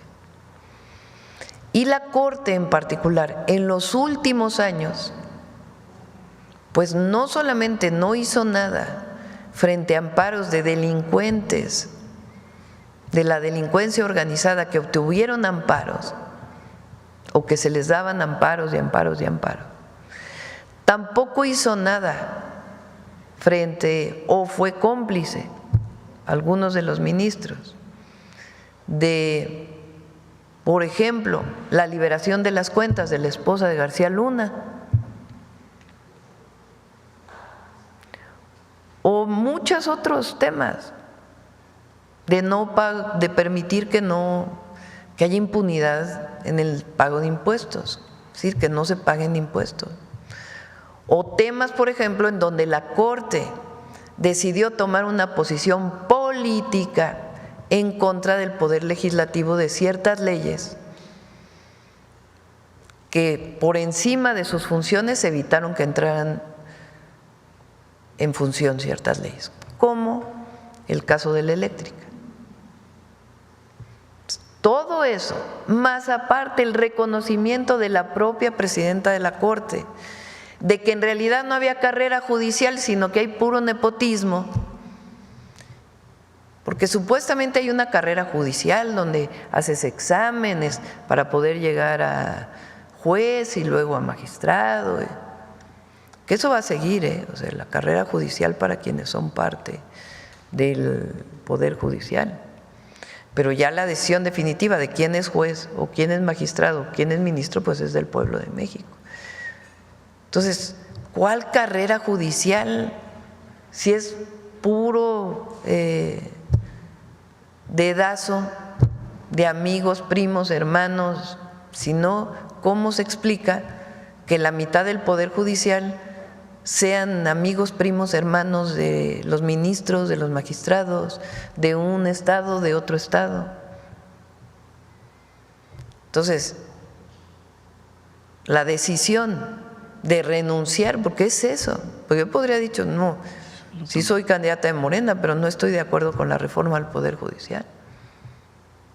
O al final, cuando ya ganara, hubiera dicho, no, pues fíjense que no se van a elegir todos y yo le pido al Congreso. Pues no, primero no traicionamos lo que hablamos con el pueblo. Y segundo, le va a hacer muy bien al país. Se va a refrescar el Poder Judicial. Y además viene una segunda reforma, reforma a las leyes, porque la reforma al Poder Judicial dice que hay casos que se tienen que resolver más rápido. ¿Cuántos casos no hay de una denuncia que se pone y tarda 10 años en resolverse? Miles. Prácticamente todos, no hay justicia expedita. Entonces, la reforma al Poder Judicial no solo es la elección, sino que también plantea la modificación de leyes para que se resuelva más rápido y que no haya estos esquemas de amparo sobre el amparo, sobre el amparo, sobre el amparo, sobre el amparo, sobre el amparo, guardando evidentemente el derecho de amparo de las personas.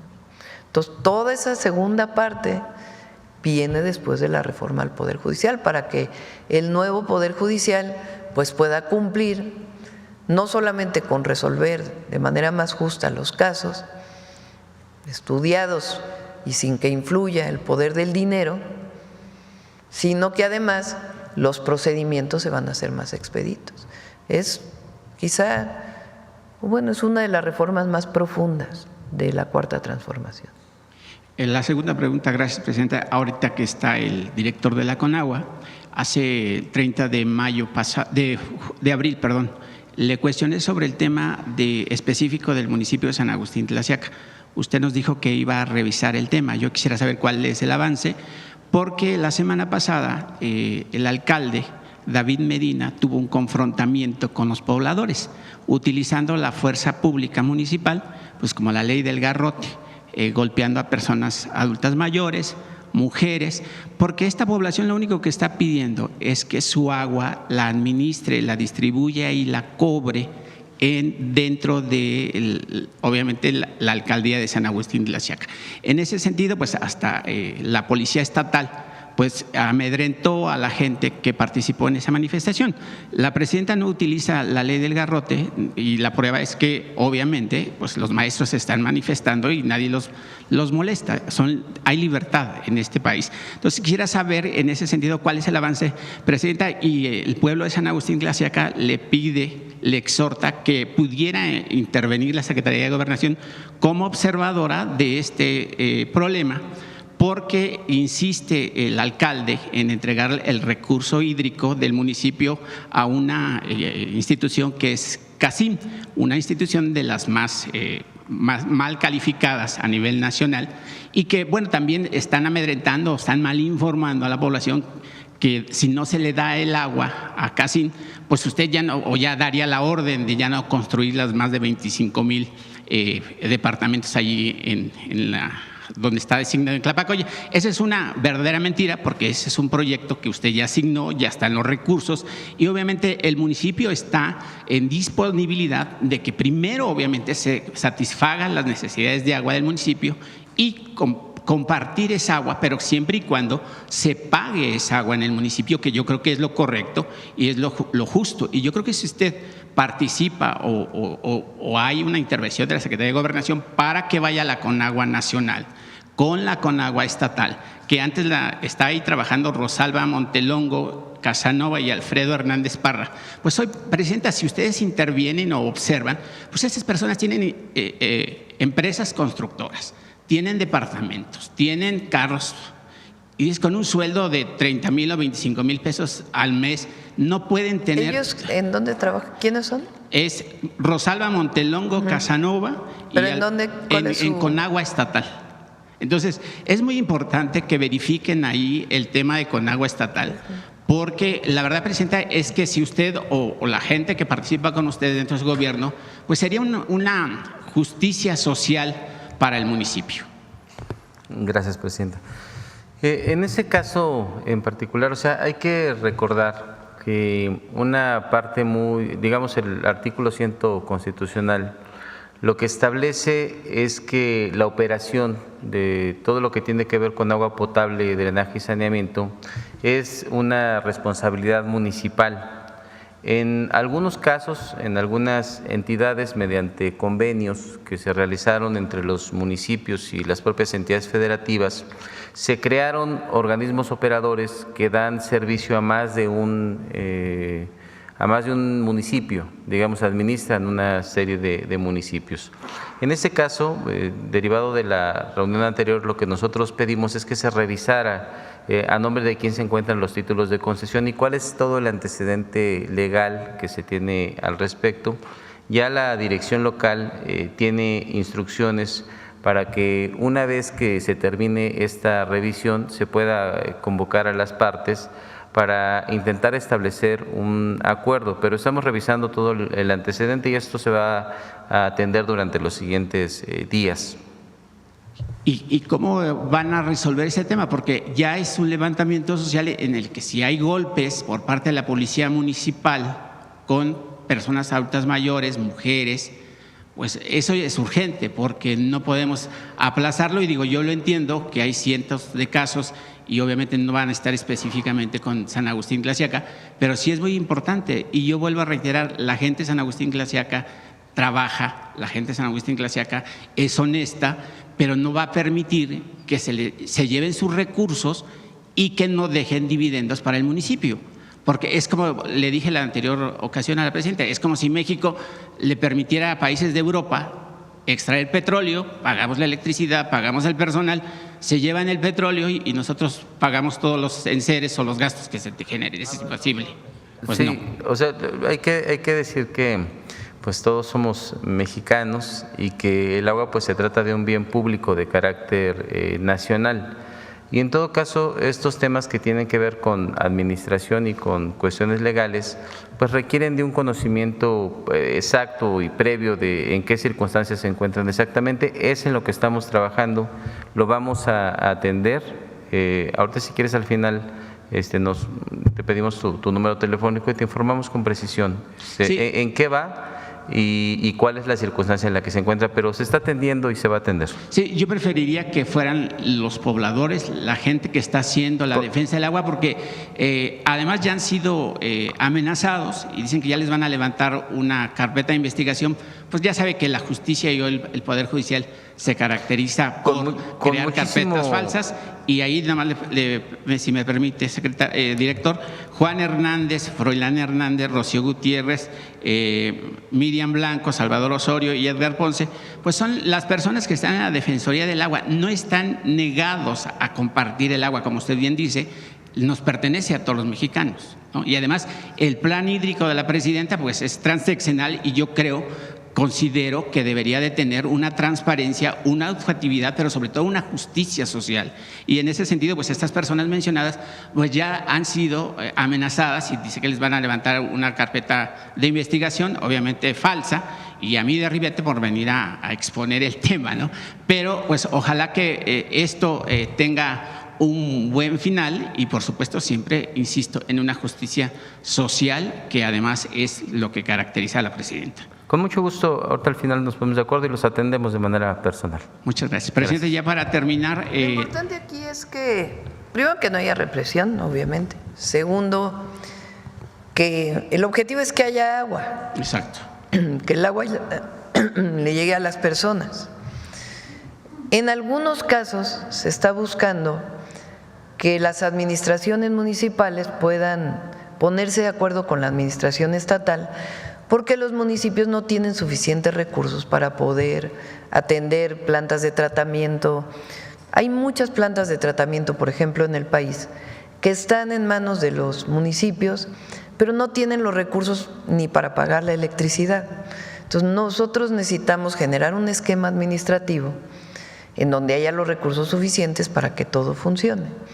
Pero en este caso, pues lo que hay que dar es información y que no haya represión. Entonces ya le pedimos a Efraín y que también revise a los compañeros que están a cargo de la Conagua en el Estado para que pueda revisarse adecuadamente todo. Sí, gracias, presidenta. Y por último, no hay ningún movimiento en el mundo sin que tenga recursos, ya sea un movimiento social, cultural, artístico, político o de grupos fácticos.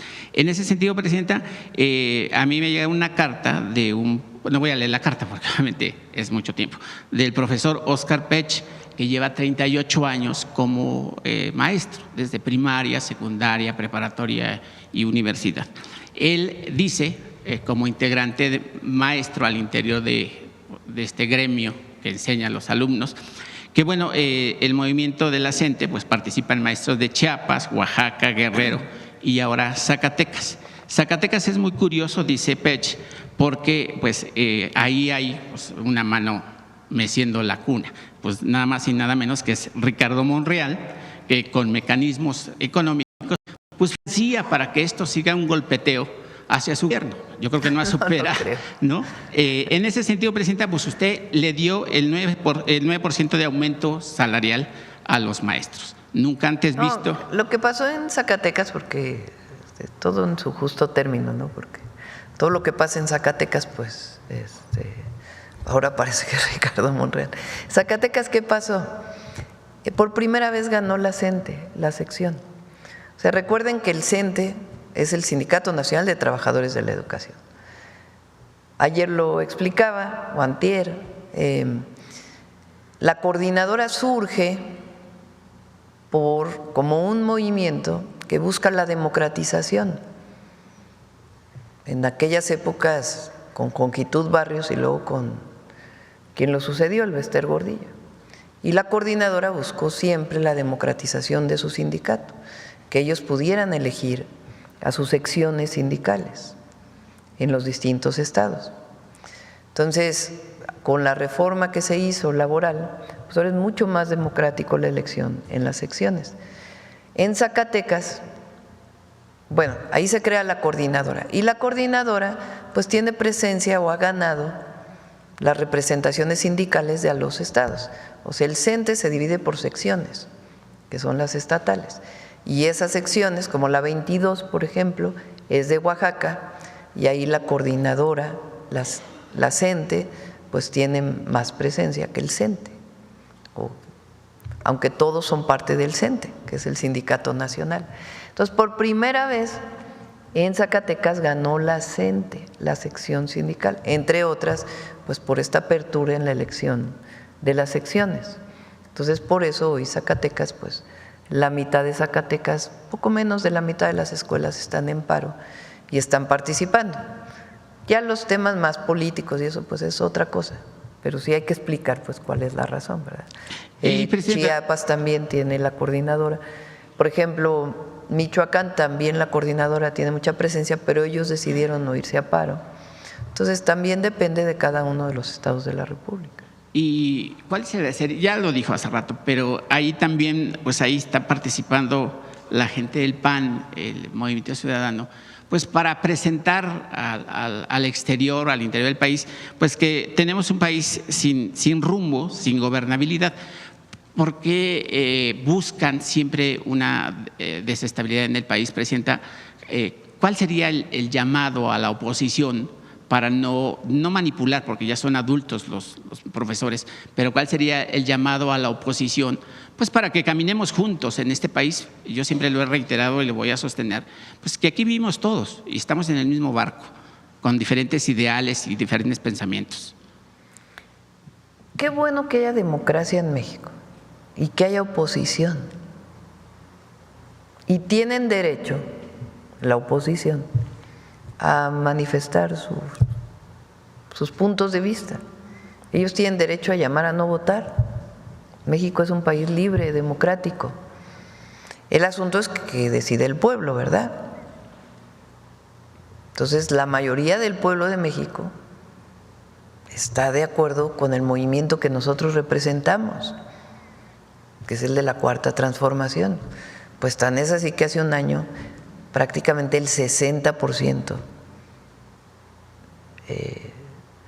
le dio el voto a Morena para la presidencia de la República o a nuestra coalición. Ellos están en contra de que haya programas de bienestar. Es más, votaron en contra de que estuvieran en la Constitución. Pues tienen derecho a votar en contra y estar en contra de ello. El asunto es qué dice el pueblo de México frente a esa posición. Entonces, ellos tienen derecho. Lo que nosotros decimos es que siempre hay que ser responsables. Eso es todo. En lo que se dice, porque a veces se acusa sin fundamentos. Igual que los medios, los reporteros, las reporteras tienen que ser responsables desde mi punto de vista en la información que dan. Pues igual también la oposición tiene que ser responsable en cómo actúa. Pues nosotros no les vamos a pedir que piensen diferente, pues no. Lo que nosotros hacemos es trabajar todos los días para que el proyecto que representamos pues tenga el apoyo popular que tiene. Y eso lo único es hablando todos los días, informando todos los días, hablando de lo que era el México de antes, porque los jóvenes a veces no lo conocen, y no traicionando lo que somos y lo que siempre hemos sido. Gracias, Presidente. Buenos días. Bueno, vamos a ver si nos da tiempo de dos más, porque todavía viene el detector de mentiras. Gracias, Presidenta. Buenos días. Karina Vargas, de Reporte Índigo. Presidenta, aprovechando que se mencionó y que está el titular de la CONAGUA, preguntarle cómo ha avanzado la entrega de agua a Estados Unidos tras la ratificación hace un mes del Tratado de Aguas. ¿Ya se ha avanzado con la entrega del recurso pendiente? Se sigue avanzando, o sea, lo que se comprometió se sigue avanzando y como saben, Coahuila, Chihuahua, pues son de los estados, digamos, los estados del, ni siquiera Nuevo León ni Tamaulipas, ahora ahí ha llovido más. Bueno, Coahuila creo que llovió ayer, pero los estados con mayor sequía son Coahuila, Chihuahua, Sonora, incluso Sinaloa. Tiene problemas, Durango tiene problemas de sequía. En ese marco, pues nosotros, y en el marco del Tratado de 1944, pues se hicieron una serie de acuerdos para la entrega de agua y va avanzando. Pero situaciones como esta, como la que se presenta hoy en Chihuahua, pues lo que uno dice es cómo frente a una situación de sequía, de escasez, de estrés hídrico, hay personas que sí tienen agua todos los días, apropiándose de manera ilegal de un recurso que es de todas y todos los mexicanos, y que en todo caso, si requieren algo, pues tienen que pedir el permiso a la Conagua y se evalúa si es factible hacerlo de acuerdo a la disponibilidad. Pero va avanzando el acuerdo pues que tomamos. Muy bien. Ayer se dieron a conocer las medidas que tomarán los gobiernos de México y de Estados Unidos para dar seguimiento al tema del gusano barrenador. Sin embargo, aún no se retira la suspensión de la exportación de ganado. ¿Esto quiere decir que la pausa se mantiene de manera indefinida? No, nosotros esperamos que ya sea muy pronto. ¿Qué pidió la secretaria de Agricultura? Va a venir un grupo de la Secretaría de Agricultura a verificar el plan de trabajo que ya vieron las comisiones técnicas. Ellos también aprobaron la instalación de esta planta para este insecto que en México, para disminuir el impacto, para erradicar la plaga, ¿sí dice plaga, Aarón? ¿Tú qué sabes de eso? Del gusano barrenador. Entonces, digamos, ya hay un acuerdo técnico, van a venir a verificar, se va a instalar esta planta y esperamos que muy pronto a partir de esto pues se abra ya la frontera. Lo importante es que ya hay acuerdos y esperamos que muy pronto se abra. ¿Se prevé implementar alguna medida económica para apoyar a los ganaderos mientras avanza este tema? Pues es que ellos, ellos tienen una engorda de ganado que se exporta. Entonces, se exporta el animal completo. Entonces, por el momento, digamos que no tienen ingresos de esa venta, pero esperamos que en el momento que se abra la frontera, pues recuperen esos ingresos. Entonces, esperamos pues que ya sea muy pronto.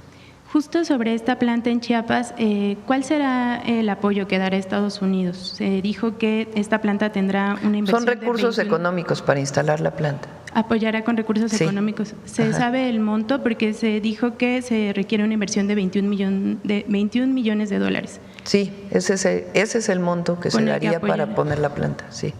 ¿México va a poner otra parte? ¿O? No, esencialmente es ese recurso que se requiere. Muy bien.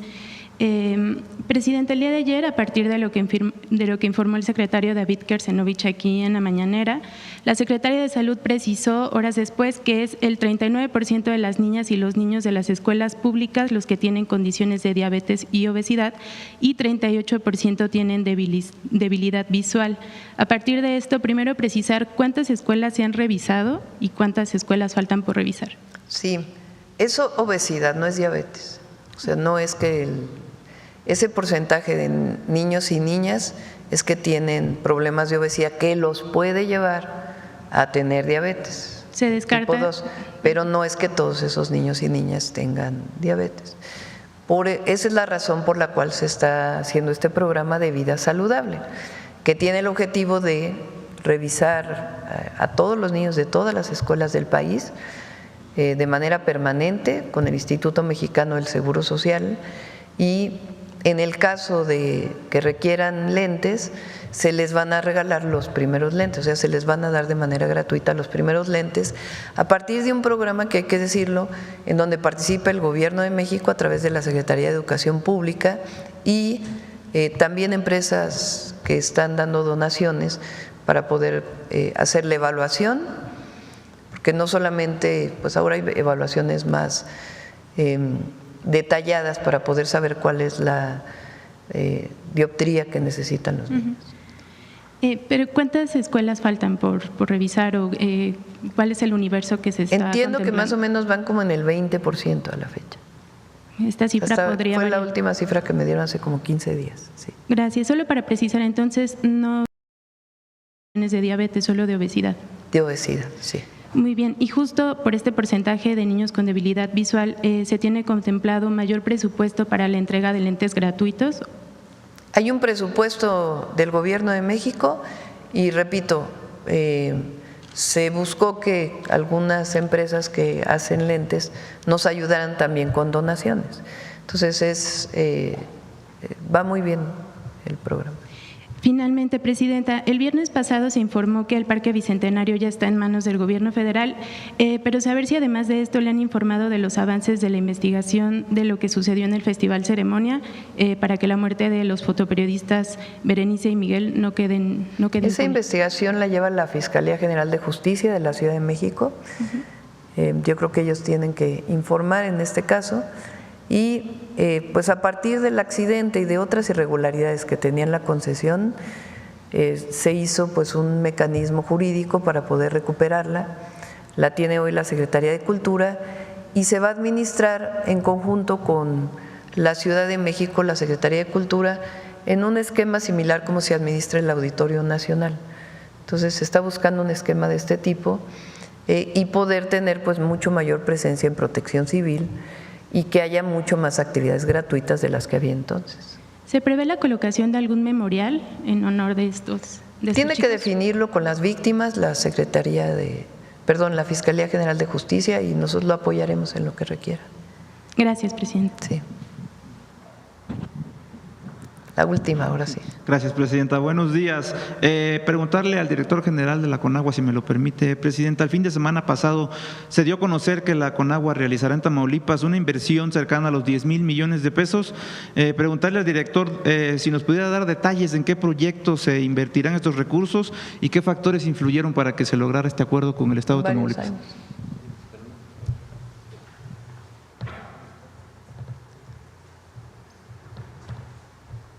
Esperamos aquí el dato de ingeniero Zatarain. Bueno, lo que se informó fue por parte del Gobierno del Estado. Estamos platicando con el Gobierno de Tamaulipas y con todos los gobiernos las inversiones que se van a realizar durante los siguientes años. En el caso de Tamaulipas se tienen, por instrucciones de la Presidenta, dos distritos de riego que están incluidos en el Programa Nacional de Tecnificación, que es además un elemento muy importante para la zona, derivado de la condición de sequía que se ha vivido en los últimos años. Y la otra es el acueducto de Ciudad Victoria, que por cierto hace unos días ya se encuentra en licitación, y además se están realizando una serie de acciones a través de este esfuerzo que se está haciendo con el Fondo de Infraestructura Social, que va a tener un beneficio para la gente de Tamaulipas, que son redes de agua potables, la rehabilitación de pozos, son plantas de rebombeo, son drenajes. Es de veras un programa muy importante porque soluciona problemas a nivel local muy significativos.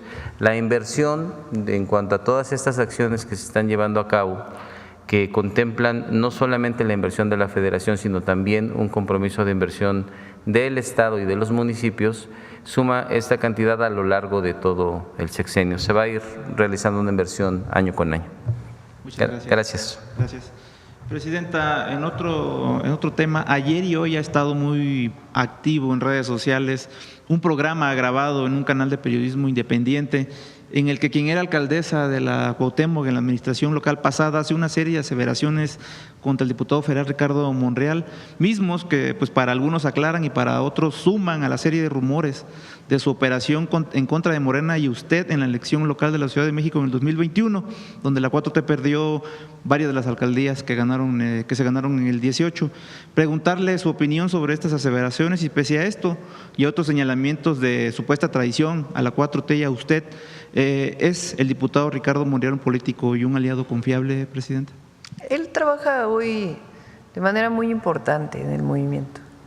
Ricardo Monreal, ese capítulo del libro Gracias del presidente, que lo he mencionado varias veces aquí, es muy importante para todos aquellos para todos, pero en particular para que los que somos parte de este movimiento lo leamos y lo analicemos.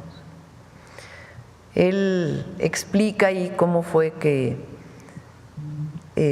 invita a Ricardo Monreal a ser candidato del entonces PRD, cuando el presidente López Obrador fue presidente del PRD, y cómo se da todo el proceso en contra.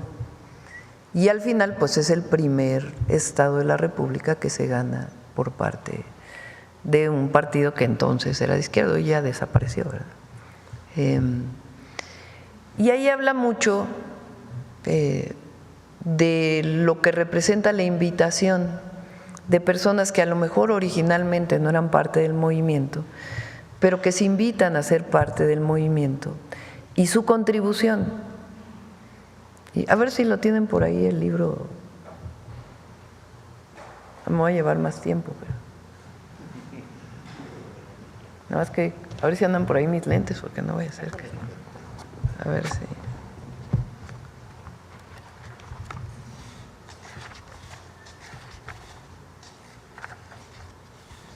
Habla de Zedillo ahí también, vale mucho la pena.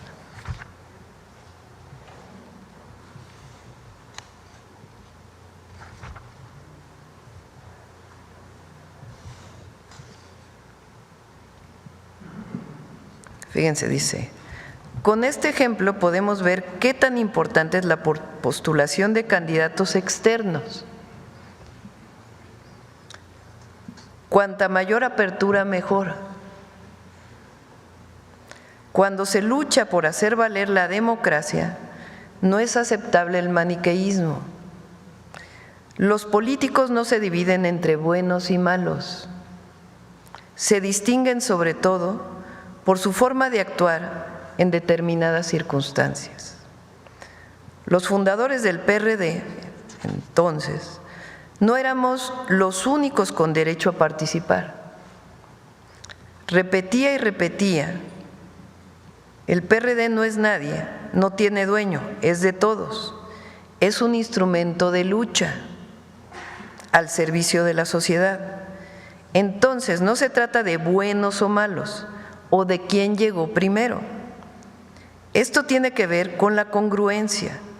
Puede tratarse de una persona que viene del PRI, pero al momento de tomar postura y empezar a actuar en el movimiento popular, en el movimiento de izquierda, tiene una actitud distinta.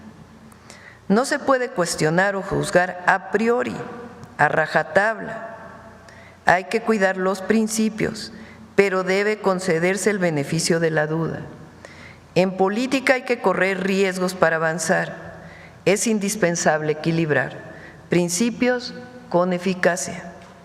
Con más razón ahora, cuando existe una derecha neofascista y voraz, se requiere de unidad de todos los que nos situamos en el abanico de las fuerzas progresistas.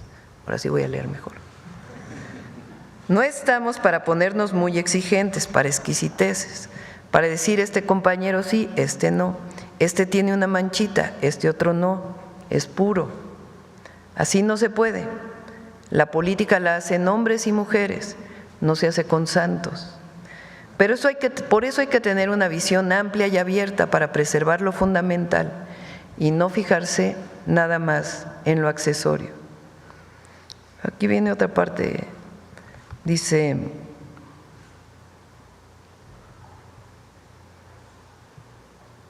a este problema se enfrentaron los liberales del siglo XIX, divididos entre puros y moderados. Los hombres de la Reforma, aunque estaban de acuerdo en los principios y el programa, diferían en la estrategia. Los puros estaban por el camino rápido y los moderados por el gradualismo. Los puros querían calar profundo y con celeridad en las reformas y la línea de los moderados era la conciliación. La política, decía Comonfort, debe huir de las exageraciones. En política, contestaba Ocampo, los temperamentos medios participan en todos los inconvenientes de los extremos sin ninguna de sus ventajas. Más adelante dice, lo cierto es que a Comonfort y Ocampo los asesinaron los conservadores. Yo lo que siempre digo es, todo hay que ponerlo en su justo término. Por supuesto que hay que defender siempre los principios. Ahora, sobre esta entrevista, pues la verdad, cero comentarios. No tengo nada que comentar. Ni tampoco sobre la persona que realiza la entrevista. Lo importante, yo creo, es, por ejemplo, en este caso, las reformas que presentamos al Congreso, constitucionales, legales, de leyes secundarias. Hay acuerdo entre todo el movimiento para aprobarlas. La reforma al Poder Judicial se aprobó, pues porque todos los que somos parte de nuestro movimiento decidieron apoyarla. Es decir, en lo principal estamos de acuerdo. Claro, si hay alguna irregularidad o algún otro tema, pues también tiene que revisarse. Pero para mí es muy importante, más allá de estos señalamientos, fíjense, yo tuve diferencias con Ricardo Monreal, sí tuve mis diferencias, pero hoy estamos jalando parejo para avanzar en la transformación del país y siempre hemos jalado parejo para eso, porque puede haber diferencias en su momento, pero nunca en lo más importante, que es la transformación de México. Imagínense si yo hubiera dicho, no, pues los 6 que participaron, los 5 otros que participaron en la elección interna, en la encuesta, no, pues estaban contra mí, entonces ya no van a ser tomados en cuenta. Pues no, todos somos valiosos en este movimiento. ¿Confía la Presidenta de la República en el diputado Ricardo Monreal? Está haciendo su trabajo, Ricardo, y somos parte de este gran movimiento. Somos parte de este gran movimiento. Quien apuesta a la división del movimiento, ese sí apuesta a la derecha. Ese sí apuesta al conservadurismo. Gracias, Presidenta. Bueno, ahora sí el detector de mentiras. Vámonos.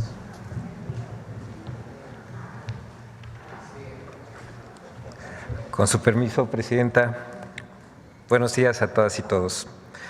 Nunca como ahora se habían coaligado jueces, comentaristas, intelectuales y hasta expresidentes para desacreditar el voto popular y difundir mentiras para inhibir la participación del pueblo en la elección judicial del 1 de junio. A pesar de esto, las encuestas reflejan que el 72% de la población considera necesaria la elección de jueces, juezas, magistrados, magistradas, ministros y ministras, mientras que el 65% estima que la elección aumentará la confianza y la legitimidad del Poder Judicial. Veamos el video del detector de mentiras de esta semana.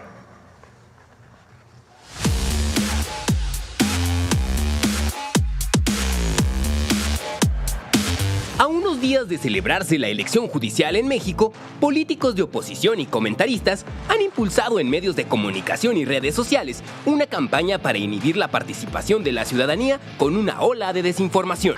1. La elección judicial representa la captura y el control partidista del Poder Judicial. La elección está hecha para capturar al Poder Judicial. ¿Quién va a capturar al Poder Judicial? ¿Morena? ¡Mentira! Los candidatos en la elección del Poder Judicial no son personas designadas por Morena ni por el Gobierno de México. Los aspirantes se inscribieron de manera individual y voluntaria ante los comités evaluadores de los 3 poderes de la Unión, los cuales analizaron la idoneidad de cada perfil con base en criterios técnicos y legales. Posteriormente, los perfiles fueron reducidos mediante un proceso de insaculación transparente para ajustarlos a una cantidad de perfiles y a la paridad de género.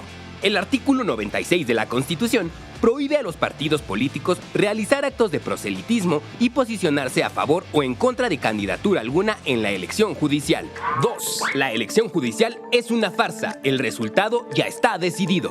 Creo que no tiene ningún sentido participar en esto que es, a mi juicio, una farsa. La elección de ministros, magistrados y jueces me parece una farsa, armada para que Morena tome el control del Poder Judicial. Esta farsa de la votación judicial nos pone a nivel de países como Cuba, como Nicaragua, como Venezuela. Países con dictaduras que organizan votaciones, pero donde ya se sabe quién va a ganar. ¡Mentira! No hay resultados definidos de la elección judicial.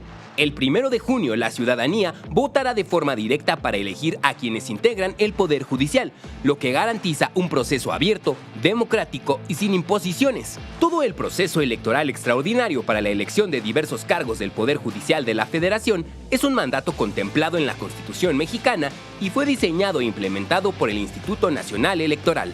3. Los votos no serán contados por los ciudadanos. Que los votos no serán contados por los ciudadanos que, habiendo sido insaculados, integran las mesas directivas de casilla.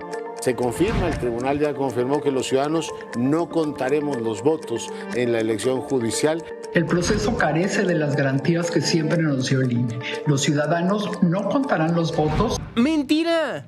En la elección judicial serán los consejos distritales, integrados por ciudadanas y ciudadanos, los que realizarán el conteo de los votos.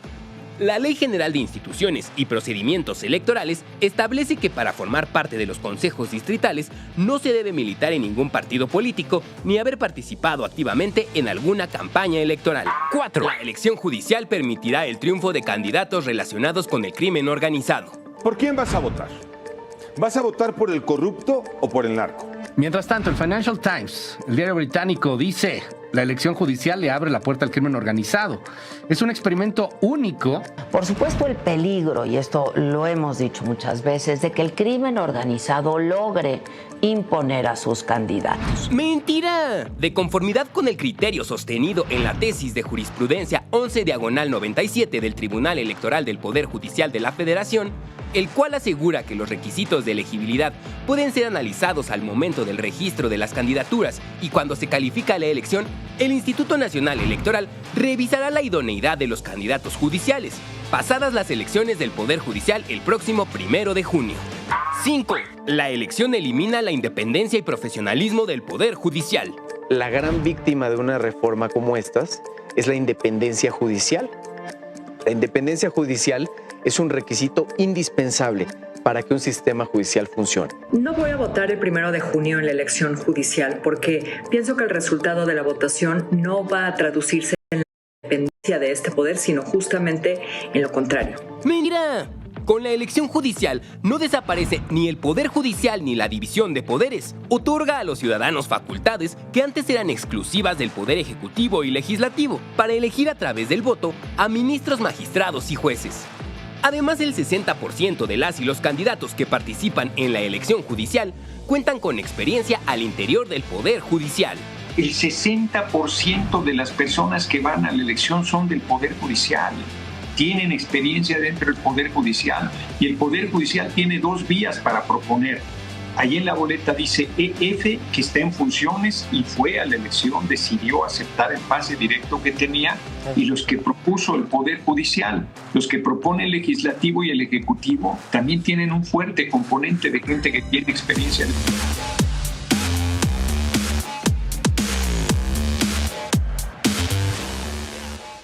Muchas gracias, Presidenta. Gracias. Buen día. Me llevo mis lentes.